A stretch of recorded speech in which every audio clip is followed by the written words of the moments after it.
안녕하세요. 한국성격검사연구소의 김종국 소장입니다. 오늘은 MBTI 16가지 중에서 ESFJ 유형에 대해서 같이 알아보도록 하겠습니다. ESFJ 유형은 전체 유형 분포도에서 보면 약 6% 정도 해당하는 분포를 가지고 있습니다. ESFJ 유형들을 우리가 별칭으로 부를 때 사교가다, 봉사자다, 친절가다, 협력가다 이런 별칭들이 있습니다. 전체적으로 보면 다른 사람들에게 굉장히 친절하면서도 협력을 잘하는 사람 특징을 가지고 있습니다. 16가지 유형 중에서 보면 친절한 태도를 잘 표현하는 유형들이 있는데요. 그 유형들이 중간에 아래쪽에 속한 요 네 유형이 기본적 태도가 상당히 친절한 모습을 가지고 있습니다. ESFP, ENFP, ESFJ, ENFJ E로 시작해서 세 번째 코드가 F코드 가지고 있는 이 유형들이 밝고 친절한 그런 모습을 가지고 있는데요. 그 중에서도 가장 현실적으로 규모 있게 잘 표현하고 친절하면서도 일을 잘하는 그런 모습을 가지고 있는 유형이 ESFJ 유형입니다. ESFJ 유형들의 특징들을 살펴보면 성실하고 전통적인 그런 모습이 있고요. 사교적이고 체계적이고 말하기를 좋아하는 특징이 있습니다. 친절하면서도 일을 잘하는 사람, 이 두 가지를 다 가지고 있는 사람들이죠. ESTJ 유형이 있죠. ESFJ 유형 옆에 ESTJ 유형들은 성실하고 체계적이고 일을 잘하는데 ESFJ 같이 좀 친절하지는 않거든요. 좀 딱딱하고 사무적인 모습이 있습니다. 그런데 ESFJ 유형은 일도 잘하면서도 활달하고 빠르고 또 체계적인 모습이 있죠. 그래서 어디 가든지 보면 ESFJ 유형들은 사랑받고 인기가 많은 사람들이 많습니다. 다른 사람부터 칭찬받는 것도 좋아하고 또 칭찬을 잘하는 인정받고자 하는 욕구가 강한 기질입니다. 그 다음에 특징으로 보면 용모가 단정합니다. 협조적인 반응을 잘하고요. 잘 웃고 다른 사람들이 이야기할 때 굉장히 긍정적인 표현들을 잘합니다. 책임감이 뛰어난 모습을 가지고 있습니다. ESFJ 유형들이 모인 자리에 가보면 시끌벅적합니다. 서로가 서로의 말에 대해서 아주 긍정적인 반응을 잘하기 때문에 굉장히 활기찬 그런 모습을 보입니다. 이들이 만일 방송국 방청객으로 가면 아주 그 방송 내내 분위기가 좋아지는 그런 모습이 있습니다. 제가 이전에 강의를 가보면 ESFJ 유형들이 모인 자리에 가보면 굉장히 반응이 좋고 또 강의 내내 아주 좋은 모습으로 반응해 주는 것들을 많이 경험을 해봤습니다. 가정에서는 잘 돌보고 잘 챙기고 아주 믿을 수 있고 신뢰롭다는 거죠. 시간을 잘 지키고 혐오양처 스타일의 사람들입니다. 혐오양처로 불리는 두 유형이 있는데요. 여기 ESFJ 유형과 또 ISFJ 유형이 혐오양처라는 그런 별명을 가지고 있습니다. ISFJ 유형들은 고전적 혐오양처라는 별명을 가지고 있다면 ESFJ 유형들은 현대판 혐오양처다 이런 별명이 있습니다. 고전적 혐오양처인 ISFJ 유형들 특징은 자신의 욕구를 억누르면서 오직 가족이나 조직을 위해서 헌신하고 말없이 돌보는 특징을 가지고 있다면 ESFJ 유형은 가족을 열심히 돌보면서도 밖으로 자신의 일을 하고 싶은 것들을 병행해서 하는 사회적 활동을 같이 하는 그런 모습을 보입니다. 양면적인 역할을 다 열심히 한다는 뜻이죠. ESFJ 유형들이 개선해야 될 것들이 있는데요. 과도한 친절이 타인을 피곤하게 한다는 것을 꼭 기억해야 됩니다. 워낙 친절하다 보니까 본인 입장에서 도와주고 싶은 친절한 마음을 잘 표현하는데요. 반대 유형인 INTP 같은 유형들은 굉장히 독립적인 유형이기 때문에 그런 친절을 친범으로 느낄 수 있습니다. 다른 사람이 괜찮다고 해도 ESFJ 유형들은 체면 차리느라고 아마 저렇게 사용할 것이다 이렇게 받아들이면서 친절을 더 과하게 합니다. 그러면서 내가 해줄게, 내가 같이 가줄게, 내가 챙겨줄게, 내가 알아봐 줄게 뭐 이런 이야기를 잘하는 거죠. 그러면 본인이 그냥 혼자 하도 되는데 옆에서 자꾸 그렇게 하면 아주 침범을 당하는 그런 마음을 느끼는 사람들이 많이 있는데 자녀들과의 관계에서도 보면 자녀들이 독립적으로 성장하는데 방해가 되기도 합니다. 흔히 말하는 치맛바람 날리는 유형이 될 수 있는 사람들입니다. 또 심한 사람들은 자녀들이 결혼할 때 심리적으로 떠나보내지 못해서 어려움을 겪는 사람들도 있습니다.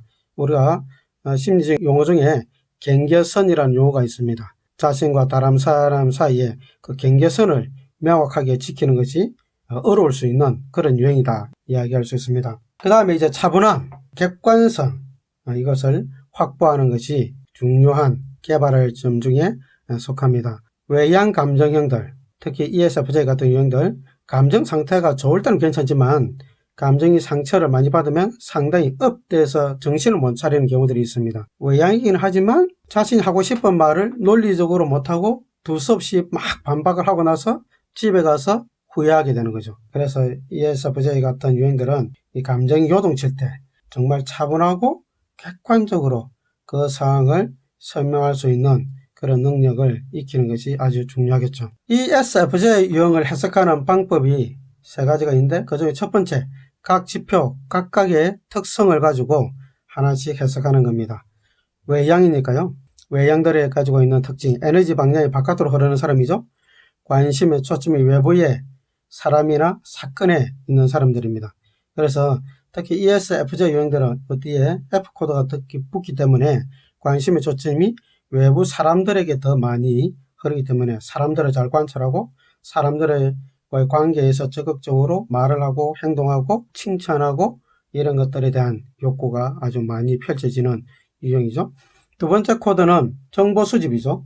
정보 수집을 할 때 감각적으로 정보를 수집하는 겁니다. 오감에 의해서 정보를 받아들이는 사람이죠. 아주 구체적인 정보 수집을 좋아합니다. 시각, 청각, 후각, 미각, 촉각을 사용해서 현재 시점에서 검증된 정보를 받아들이고 그것을 신뢰하는 사람들이죠. 반면에 검증되지 않은 정보, 비현실적인 정보들에 대해서는 허황된 것으로 무시할 수 있는 그런 경향이 있습니다. 세 번째, 의사결정할 때는 F코드를 사용해서 관계지향적으로 타인의 감정을 배려해서 의사결정을 좋아하는 그런 사람들이죠. 타인의 감정을 배려해서 의사결정을 하는데 앞에 또 역시 외향이 붙어 있기 때문에 다른 사람들에게 적극적으로 배려하는 것들을 말을 하거나 행동을 하겠죠. 그것을 우리가 친절이라고 표현합니다. 한마디로 친절이 몸에 배어 있는 사람입니다. 얼굴 표정이나 말 행동에서 친절이 자연스럽게 나타나는 사람. 그래서 처음 보는 사람에게도 아주 밝고 상냥하게 대하는 특징이 있습니다. 마지막 코드 J, 판단형은 의사결정 내리는 것을 좋아하는 사람인 거죠. 의사결정을 빨리 내려서 그 다음에 뭔가 행동과 실행을 하는 사람입니다. 역시 앞에 이 외향의 영향을 받습니다. 의사결정한 걸 외향이 에너지를 바깥으로 쓰기 때문에 그것을 즉각적으로 행동으로 가지고 가는 특징을 가지고 있는 사람입니다. 어떻게 보면 I로 시작해서 J로 끝나는 사람보다 훨씬 마감 시간이 빠르고 행동이 빠르고 말이 빠른 사람들이고 삶의 형태도 아주 구조화하고 체계화하고 정리정돈하고 계획하고 이런 것들이 잘 되는 유형입니다. 그래서 EJ로 끝나는 이런 유형들을 보면 다이어리가 아주 짱짱하고 또 스케줄이 빡빡하게 있기 때문에 많은 것들을 시간 안에 처리하려는 모습을 보입니다. 네 가지 코드 하나하나를 해석할 때 또 한 가지 우리가 고려해야 될 사항이 있는데요. 그것이 뭐냐면 각 코드가 가지고 있는 점수입니다. 특별히 각각이 가지고 있는 그 점수가 가장 높은 것이 무엇인가를 보는 것이 중요한데요. 우리가 이제 이 코드를 볼 때 S와 J 코드는 좀 연결해서 봐야 됩니다. 두 지표 간에 정적 상관이 0.5 정도의 유의미한 상관이 있기 때문에 높은 상관관계를 가지고 있습니다. 달리 말하면 구체적으로 정보를 받아들인 사람들은 구체적인 계획을 세우는 거죠. 그리고 이제 반대로 이야기하면 N과 P가 또 0.5 정도의 정적 상관을 가지고 있습니다. 개방된 정보를 받아들이는 사람들은 개방된 행동 패턴을 가지는 거죠. 유사한 면이 있습니다. 그래서 이 두 코드가 S와 J가 얼마나 점수가 높은지 아니면 중간에 있는 이 F 코드가 점수가 높은지 비교해서 좀 볼 필요가 있습니다. 만약 SJ 코드가 점수가 높은 뚜렷한 사람이라면 이 사람은 책임감에 대한 욕구가 강한 사람이기 때문에 제 시간 안에 구체적인 정보를 가지고 의사결정에서 책임을 다하는 쪽에 더 많이 특징을 나타내는 사람입니다.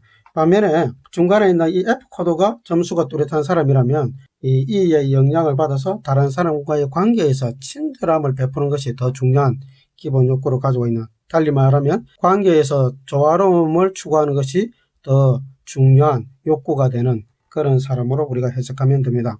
ESFJ 유형을 해석하는 두 번째 방법은 주기능과 열등 기능을 가지고 해석하는 겁니다. ESFJ 유형의 주기능은 F코드를 외적으로 바깥으로 사용하는 그런 사람들이죠. 주기능 감정을 바깥으로 사용하는 사람들은 주위 사람들의 실질적 필요를 잘 돌보는 사람이다, 이렇게 해석을 합니다. 한마디로 표현하면 친절한 사람의 특징을 잘 드러내는 사람입니다, 이렇게 이야기할 수 있습니다. 부기능 S를 안으로 사용하는 사람, 3차 기능 N을 바깥으로 사용하는 사람, 열등기능 T를 안으로 사용하는 사람, 이렇게 공식적으로 이야기를 합니다.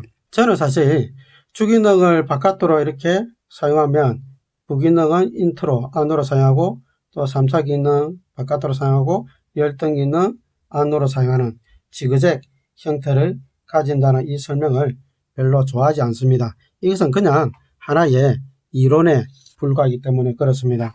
외양들의 주기능과 부기능 어떻게 보면 모두 바깥으로 사용하는 그런 사람이다, 이렇게 보는 것이 저는 더 합리적이다, 이렇게 생각합니다. ESFJ는 주기능 F를 바깥으로 사용하기 때문에 친절하고 다른 사람을 잘 배려한다고 이야기를 했죠. 그러면 부기능 이 S를 안으로 사용한다고, 인트로 사용한다고 얘기했잖아요. 균형을 이루기 위해서. 그렇다면 ESFJ 유형대로 우리가 잘 살펴보면 이 사람들이 ISTJ나 ISFJ, 이 S를 안으로 사용하는 사람들이죠. 들과 같이 조용히 정보를 수집하는 그런 사람들일까요? 그렇지 않습니다. ESFJ 유형들이 정보를 수집할 때 보면 상당히 사람들과 만나서 대화를 통해서 정보를 수집합니다. 외향적 에너지를 많이 쓰는 거예요. 가장 말 많은 사람 중에 한 유형이 사실은 ESFJ 유형이거든요. 정보 공유의 메카입니다. 이 사람들은 S를 바깥으로 사용해서 경험을 통해서 정보를 수집하는 특징을 분명히 보입니다. 그렇기 때문에 주기능뿐만 아니라 이 부기능도 이 에너지를 다 바깥으로 쓰는 사람, 그게 외향들의 특징이기 때문에 외향이 주기능을 바깥으로 쓰기 때문에 부기능 안으로 써서 균형을 이룬다, 이런 말도 안 되는 이론은 버려야 됩니다. 자, 그 다음에 열등기능. 열등기능은 가장 취약한 심리적 기능을 이야기합니다. ESFJ의 주기능이 F를 바깥으로 쓰기 때문에 F의 그 반대가 T죠. 그래서 T를 안쪽으로 사용하는 것이 잘 안 된다, 이런 뜻입니다. 열등기능 TI가 잘 안 되는 사람들은 정보를 논리적으로 체계화하고 조직화하는 것이 잘 안 된다, 이런 뜻인 거죠. 달리 이야기하면 ESFJ 유형들은 주변 사람들을 돌보고 친절하게 그들의 필요를 채워주는 것은 잘하지만 논리적 체계를 가지고 다른 사람들에게 반박해야 될 상황에서는 대응이 어렵고 잘 안 되고 버벅거린다, 이렇게 이야기할 수 있습니다. 업무 중에 다른 사람이 나에 대해서 반대 의견을 피력했을 때 논리적 사고가 잘 되지 않는 ESFJ 유형들은 개인적인 감정으로 그걸 받아들이는 경향이 있습니다. 그러다 보면 상처를 받게 되죠. 상처를 받으면 그 사람이 미워지게 되고 같이 일하기 싫어지게 되는 거죠. 그러면 그때 논리적으로 이렇게 자기가 왜 상처를 받았는지를 차근차근 여기서 반박을 해야 되는데 그렇게 하지 못하니까 도리어 자신을 합리화하는 어려움에 빠지게 됩니다. 그러다 보면 편가르기를 이제 많이 하게 됩니다. 자신의 장점인 친절함을 활용해서 빨리 다른 사람들을, 주변 사람들을 나의 편으로 만들어버리는 거죠. 그 다음에 무슨 일이 있날지는 여러분들이 상상할 수 있겠죠. 그 다음에 주기능 관점에서 유형을 해석할 때 한 가지 더 고려해야 될 사항이 있는데, 그것은 주기능을 역기능적, 경직되게 사용할 수도 있습니다. 주기능은 사실 장점인데 장점을 장점으로 사용하지 못하고 역기능적으로 사용하면 어떻게 될까요? 또 왜 사람들은 이 주기능을 장점으로 사용하지 못하고 역기능적으로 경직되게 사용할까요? 사실 그 원인은 열등 기능을 무시하면 이 주기능을 긍정적으로 사용하지 못하고 열등하게 내지는 경직되게 사용하는 경우가 많습니다. 그 이유가 과유불급입니다. 과유불급. 주기능을 과하게 사용하기 때문에 그렇습니다. 주기능을 과하게 사용하면 이제 결과에 이르지 못하는 게 과유불급이죠. 사실 예를 들면 비가 좋은 건데 비가 과하게 내리면 홍수가 나서 피해를 일으키죠. 똑같은 원리입니다. 바람도 좋은 것이지만 바람이 너무 과하면 태풍이 돼서 피해를 일으킵니다. 우리 몸의 면역체계도 마찬가지죠. 이 면역체계가 과하게 작용하면 정상세포를 막 죽이잖아요. 그러면 심각한 불치병들을 이제 일으킵니다. ESFJ 유형의 주기능은 이 F코드를 바깥으로 쓰는 사람들이니까 주변 사람들에게 잘 돌보고 친절함을 베푸는데 이걸 과하게 사용해서 예를 들어서 열등 기능을 고려하지 않고 열등 기능을 의식하지 않으면 이 주기능을 과하게 사용하면 어떻게 되냐? 극단적 성선설에 빠집니다. 자기는 다 선하다 이래 생각하죠. 그렇게 돼서 타인과의 관계에서 경계를 넘어섭니다. 그래서 타인들의 삶에 침범하게 되는 거죠. 그러면 타인들은 상당히 괴로움을 당하게 됩니다. 주기능을 과하게 사용하지 않고 균형 있게 사용하려면 이 제일 아래에 숨어있는 주기능의 반대의 기능이 열등 기능을 의식해야 합니다. 그래서 자신의 열등 기능을 인지하고 사는 것이 주기능 자체를 건강하게 만드는 방법입니다. 그래서 중요합니다. ESFJ 유형을 해석하는 세 번째 방식은 태도 지표를 활용해서 해석하는 겁니다. 첫 번째 E와 마지막 J, 이게 태도 지표죠. 이 태도라는 것은 행동으로 나타나는 지표다 이런 뜻이죠. 유형의 이론은 심리 기능 이론이죠. 이 심리 기능이 이 중간에 있는 이 두 개의 코드입니다. 그리고 이 첫 번째 코드와 마지막 코드가 행동으로 많이 드러나는 태도 지표입니다. 이거는 중간에 있는 것은 마음에서 일어나는 거고 이는 행동으로 나타나는 거죠. 유형은 사실 처음부터 세 번째까지 여기까지만 이야기했었지만 마이어스 모니가 JP 코드를 추가를 했었죠. 자, J는 마감 시간 안에 마무리하기 위해서 미리 계획을 세우고 체계적으로 행동하는 특성을 보이죠. 이런 태도가 외양의 이 에너지를 만나는 거죠. 외양의 에너지를 만나면 이 태도가 굉장히 속도가 빨라집니다. 내양들은 오래 생각하지만 외양들은 오래 생각하지 않고 바로 행동으로 들어가잖아요. 그러니까 이 계획 세웠던 것을 바로 외양 에너지 때문에 실행을 해버리는 거죠. 그래서 E로 시작해서 J로 끝나는 유형들은 특징이 추진력을 발휘하는 행동 특성을 보입니다. 일이 주어지면 빨리빨리 추진해서 결과물을 도출하는 거죠. 그래서 조직생활에서 상사로부터 칭찬을 많이 받게 됩니다. 가정생활에서도 부지런함으로 집안 사람을 빨리빨리 처리합니다. 반면 단점은 의사결정 과정이 빠르기 때문에 충분히 고려해야 될 사항들을 많이 놓치는 거죠. 속단을 많이 합니다. 어떤 상황에서 또 관계에서 갈등이 있을 때 충분히 듣고 고려해야 되는데 성급하게 걸을 것이라고 짐작해버리는 오류를 범하기 쉬운 유형입니다. EJ 점수가 높은 사람은 주기능 이 F코드가 점수가 낮다면 이 사람들은 주기능보다는 EJ라는 이 태도 지표가 더 중요한 그런 행동 특성으로 보일 수 있습니다. 그러면 이 주기능의 친절함이나 배려함보다는 업무적인 사람의 모습이 더 많이 드러나는 거죠. 마치 ESTJ 같은 ESTJ와 유사한 모습으로 보일 수도 있습니다. 그래서 이 태도 지표가 어떤 뚜렷함을 가지고 있는지도 확인하는 것이 굉장히 중요합니다. 자, 오늘은 지금까지 ESFJ 유형에 대해서 그리고 ESFJ 유형을 해석하는 세 가지 방법에 대해서 살펴보았는데요. ESFJ 유형은 제가 강의할 때 가장 힘을 주는 그런 사람들이 있습니다. 강의 내내 정말 보면 눈이 반짝반짝거리고 아주 환한 미소로 응대주고 그리고 박수나 웃음을 많이 보여주는 그런 유형이죠. ESFJ 유형이 가진 친절함을 우리들이 잘 칭찬해주면 이 사람들은 정말 죽을 똥 살 똥 모르고 일을 할 뿐만 아니라 또 자신이 가진 것들을 몇 배로 이렇게 되갚아주는 그런 사람들입니다. ESFJ 유형들 때문에 세상이 어떻게 보면 좀 더 밝고 살기 좋은 세상이 되어가고 있다 이렇게 이야기할 수도 있습니다. 마지막으로 ESFJ 유형의 사람들이 건강한 삶을 살기 위해서는 아까 말씀드렸던 T, 열등 기능을 개발하는 것이 굉장히 중요한데요.